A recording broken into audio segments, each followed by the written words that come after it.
Hello friends, welcome back to my channel Sona art and lifestyle. तो friends, आज मैं आपके साथ एक व्लॉग शेयर कर रही हूँ जो थोड़ा सा डिफरेंट है। हम लोग जा रहे हैं गोवा ट्रिप पे। गोवा टूर अलग अलग पार्ट में डिवाइड करके मैं आपसे वीडियो शेयर करूँगी।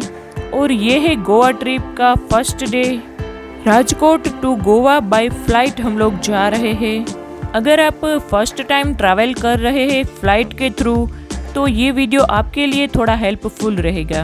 मेरा भी ये फर्स्ट एक्सपीरियंस है और मुझे जो भी एक्सपीरियंस होता है वो मैं आपके साथ शेयर करती जाऊंगी। तो अभी हमने राजकोट एयरपोर्ट में एंट्री कर ली है।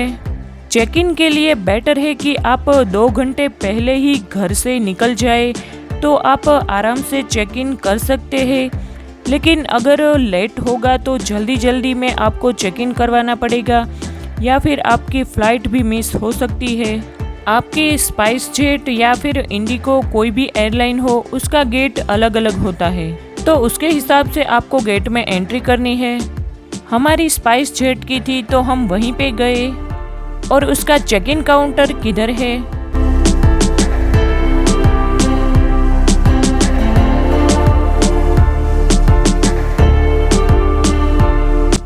अब वहीं जाके हमें लगेज जो होते हैं उन्हें इस तरह से एक्सरे मशीन में स्कैन करानी होती है, चेक इन कराना होता है और उसके बाद काउंटर पे जाके बोर्डिंग पास लेना होता है। जाने से पहले आपको 2 चीज़ें ध्यान में रखनी है। एक चीज़ ये है कि आपकी बैगेज, आपको पता है कि फ़्लाइट में आप अपने मन के अकॉर्डिंग कितनी भी वेट नहीं ले जा सकते हैं। हर फ्लाइट का प्रिस्क्राइब वेट होता है जो आपको बताया जाता है, उससे ज़्यादा वेट आप नहीं कैरी कर सकते हैं। और दूसरी चीज़ ये है कि आपका एयरपोर्ट आपके घर से कितना दूर है और वो इंटरनेशनल है या डोमेस्टिक है, ये सारी चीज़ें आपको ध्यान में रखनी है और उसके अकॉर्डिंग आपको घर से निकलना है। जैसे कि आपका डोमेस्टिक एयरपोर्ट है तो ज़्यादा भीड़ नहीं रहती है तो चेक इन में ज़्यादा टाइम नहीं लगता, पर अगर इंटरनेशनल एयरपोर्ट है तो भीड़ ज़्यादा होती है तो चेक इन में टाइम लग सकता है। तो उसके अकॉर्डिंग आप घर से निकलिए। एक तो आपका मेन लगेज होगा जिसमें आपके सारे सामान रहेंगे और एक हैंड बैग रहेगा। हैंड बैग कैरी करना ज़्यादा इम्पोर्टेंट है, इसलिए क्योंकि कुछ चीज़ें होती है जो आप मेन लगेज में नहीं डाल सकते हैं और वो आपको हैंड बैग में ही कैरी करना होता है। Like electronics product, laptop, charger, phone का चार्जर, पावर बैंक, ये सारी चीज़ें आपको अपने हैंड बैग में कैरी करना होता है, इसलिए हैंड बैग बहुत ज़्यादा मस्ट है। सो हमने SpiceJet baggage x-ray machine में अपनी जितनी भी लगेज थे उसे स्कैन करा लिया है और उसके बाद हम जाएंगे स्पाइस जेट के काउंटर पे जहाँ पे हमें बोर्डिंग पास मिलेगा और उसके साथ हम अपनी बैगेज को भी यहाँ पे ही डिपॉजिट कर देंगे। चेक इन होने के बाद यहीं पे आपका बैग चेक इन होता है और फिर डिपॉजिट हो जाता है। जितनी भी बड़ी बैग आप कैरी करते हैं उनका वेट मेजरमेंट भी यहीं पे होता है। हर एयरलाइन का प्रिस्क्राइब वेट अलग होता है। जैसे स्पाइस जेट में 15 kg था बड़े बैगेज का।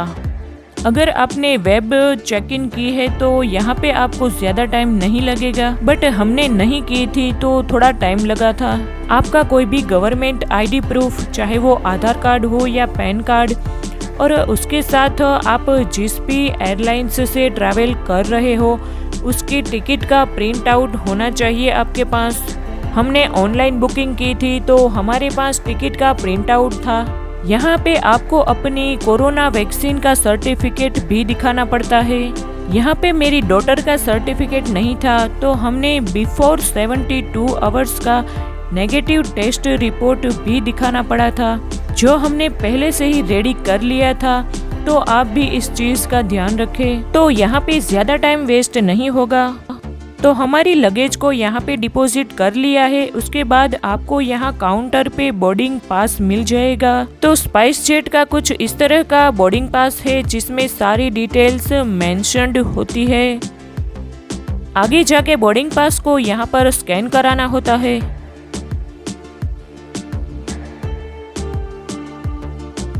तो उसके बाद हम लोग जा रहे हैं सिक्योरिटी चेक इन के लिए। सिक्योरिटी चेक इन में आपको अपनी सारी इलेक्ट्रॉनिक्स आइटम्स जैसे कि आपका फ़ोन है, लैपटॉप है, आपकी वॉच, बेल्ट, वो सारी चीज़ें निकाल के आपको एक ट्रे में रखनी होती है और उसे अलग से स्कैन कराना होता है और उसके बाद आपकी बॉडी स्कैनिंग भी यहीं पे होती है। तो हमारी सिक्योरिटी चेक इन हो गई है और अब हम वेट कर रहे हैं फ्लाइट की। और वहाँ के डिस्प्ले बोर्ड पर भी आप नज़र रखिए ताकि फ़्लाइट के बारे में आपको अपडेट मिलती रहेगी। पंकज तो पहले जा चुके थे बट मेरा और स्वरा का ये फर्स्ट फ्लाइट जर्नी था तो बहुत ज़्यादा एक्साइटेड थे।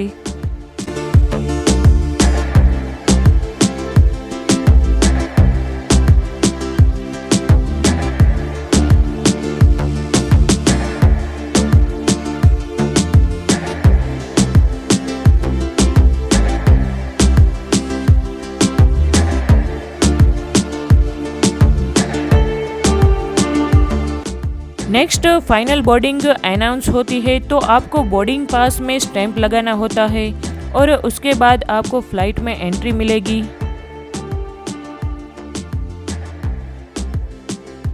यहाँ पे भी आपको अपना फाइनल बोर्डिंग पास दिखाना होता है और उसके बाद फ्लाइट में एंट्री मिल जाती है। Finally I am in the flight. और लास्ट में बोर्डिंग पास में जो सीट नंबर है वो सीट नंबर पे आपको बैठ जाना है।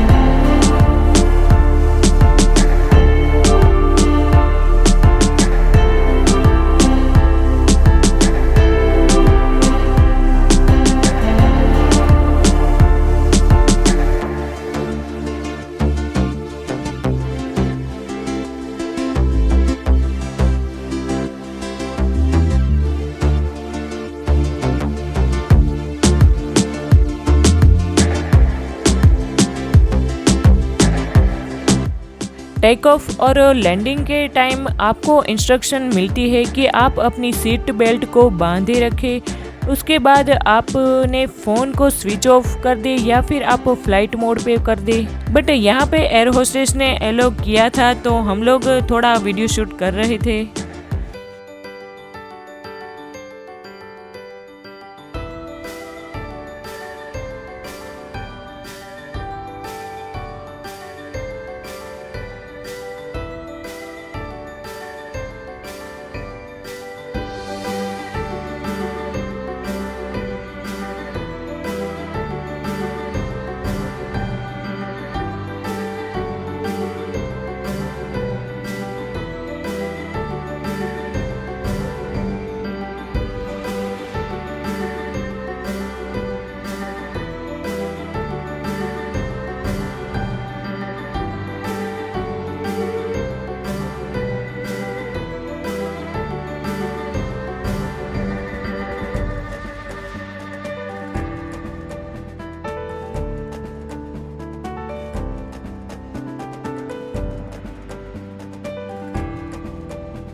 गाइस हम लोग पहुंच गए हैं डाबोलिम गोवा इंटरनेशनल एयरपोर्ट। 2 घंटे में हम लोग गोवा पहुंच गए थे।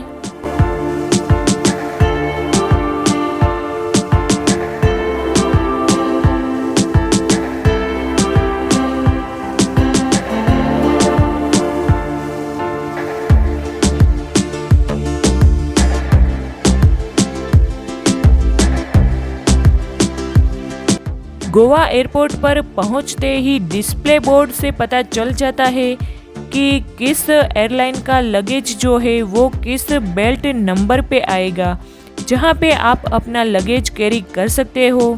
तो हमने भी यहां पे अपना लगेज कैरी कर लिया था। एयरपोर्ट के बाहर कई सारे आपको कहीं पे भी छोड़ने के लिए खड़े रहते हैं, बट आई विल सजेस्ट कि आप गवर्नमेंट की टैक्सी होती है जो एयरपोर्ट के बाहर ही होती है, आप उसी में ट्रैवल करके जाए। उसके बाद हम निकल रहे हैं होटल जाने के लिए, जो कि कालिंगुट बीच के पास है और वो हमने ऑनलाइन बुक की थी। होटल हमारी एयरपोर्ट से 40 किलोमीटर के डिस्टेंस पर थी, तो हमें 2 घंटे लग गए थे। तो गाइस फाइनली हम लोग नियर बाय कालिंगुट बीच होटल सैली में हम लोग पहुंच गए हैं। बहुत अच्छा होटल है। इस होटल का मैं आपसे एक अलग से वीडियो शेयर कर दूंगी, ताकि इन फ्यूचर अगर आप आना चाहो तो आप आ सकते हैं।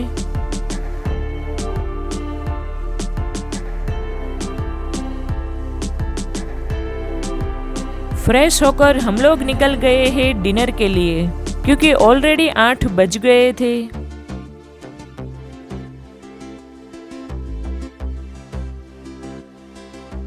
तो डिनर के लिए हम जा ही रहे थे, तो रास्ते में बहुत सारी शॉप हमने देखी। आपका अगर रह गया हो तो आप शॉपिंग कर सकते हैं। ये सारी शॉप कालिंगुट बीच के पास ही है। यहाँ पे आप आराम से शॉपिंग कर सकते हैं। इतना ज़्यादा रेट भी नहीं है कि आपको बहुत ज़्यादा बार्गिंग करनी पड़े। मीडियम रेट अवेलेबल है, तो आप शॉपिंग कर सकते हैं और अपने हिसाब से थोड़ा बहुत बार्गिंग कर सकते हैं। तो हमने भी कैप, गॉगल्स, चप्पल्स वगैरह की शॉपिंग की थी। तो फ्रेंड्स आज का वीडियो यहाँ तक है। नेक्स्ट पार्ट में कालिंगुट बीच का वीडियो शेयर करने वाली हूँ। So stay connected for that. Video पसंद आया हो तो वीडियो को लाइक एंड शेयर जरूर कर दे। चैनल पे नए हो तो चैनल को सब्सक्राइब भी कर लीजिए। मिलते हैं न्यू एंड इंटरेस्टिंग ब्लॉग के साथ। तब तक के लिए bye bye and thanks for watching.